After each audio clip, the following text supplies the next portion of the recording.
கிளாஸா? ஆமா. ஏய் என்னடா? ஐயா அது வந்து நான் உங்க வீட்டுக்கு வந்தப்போ யாரு என்னன்னு தெரியறதுக்கு முன்னால இவர்தானே கிளாஸ்ல காஃபி எல்லாம் கொடுத்தாரு. ஓஹோ. ஐயோ ஐயோ கொஞ்சம் ஓவராத்தான் போயிட்டோமோ. ஏய் ஜக்கம்மா, என்னையா உங்க கழுதுகளை செத்து போச்சான்? ஓ குரலி வித்தையா?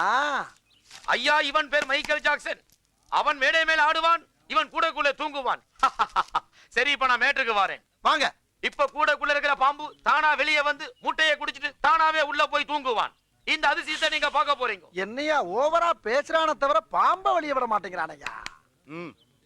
யோ காலையில இருந்து இதே தான் சொல்லிட்டு இருக்க. பாம்ப வெளியடியா பாப்போம். ஜக்கம்மா, அவன் உன்னை அவமானப்படுத்திட்டான். அவனை ரத்த கக்கவை. ஜெய் ஜக்கம்மா.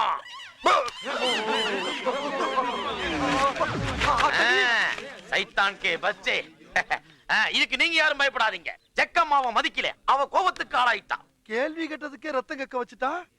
நம்ம வாய் வேற சும்மா இருக்காரா சாமி? இடம் சரியில்லை, கிளம்பிட வேண்டிதான். கூட்டத்துல பச்சை சட்டக்கார எஸ்கேப் ஆகுறான். போனா ரத்தம் கட்டிச்சாவான். மகாசனங்களே, இதெல்லாம் எதுக்காக செய்யறேன்னா எல்லாம் ஒரு சான் வயிற்றுக்காகத்தான். அதனால உங்க பையில இருக்கிறது கையில இருக்கிறது எல்லாம் எடுத்து கீழே போடுங்க. போகும்போது ஜக்கம்மா திருப்பி தருவான். போடுங்க ஐயா, ஐயா போடுங்க.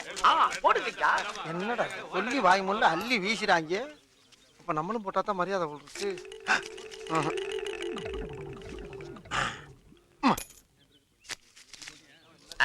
எல்லாரும் காசை போட்டாச்சா? இல்லை.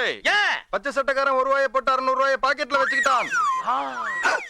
ஆஹா, பையில இருந்து 600 கரெக்டா சொல்லிட்டானே. பணத்தை மறைக்கிறவன் ரத்தம் கக்கிச்சாவான். மறுபடியும் அதே சொல்றானே. போடியா, போகும்போது வாங்கிக்கலாம். நீ எவ்வளவு போட்ட? நான் தான் என் பாக்கெட்ல இருந்து 10 ரூபா போட்டேன்ல. ஐயா 10 ரூபாயை போட்டு விட்டு நீ 600 ரூபா போட சொல்லியாடி. எனக்கு என்ன, நீ ரத்தம் கக்கி தான் சாக போற. ரத்தம் கக்கியா? என்னடா ரொம்ப பயமுறுத்துறீங்க என்ன? ஐயா கொடுத்த காசுலடா இது.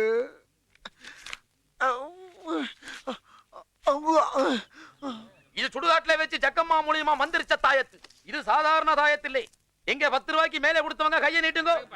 இது ஈயத்துல செஞ்ச தாயத்து இல்லை. தலைச்சாம்புல தலையில மை எடுத்து அதிலே தயாரிச்ச தாயத்து. இந்த தாயத்தை கையில கட்டிக்கிட்டு நைட்டு 12 மணி கூட நீங்க சுடுகாட்டுக்கு போகலாம். நாங்க ஏண்டா நடுச்சாமத்துல சுடுகாட்டுக்கு போகணும்? வந்து நின்னது குத்தவாடா. இருந்த காசையும் புடிங்கி விட்டு சுடுகாட்டுக்கு வேற போனுங்கிறானே. எவனாச்சும் எதிர்த்து கேள்வி வைக்கிறீங்களா? ஐயா எவன் ரத்தம் கக்கி சாகுறது? யாரா அவன்? யாரா இருந்தா உனக்கு என்ன, மூடிக்கிட்டு வேடிக்கை பாடுறா. அகராதி பிடிச்ச பைபிளெல்லாம் வந்து நிக்கிறாங்களே.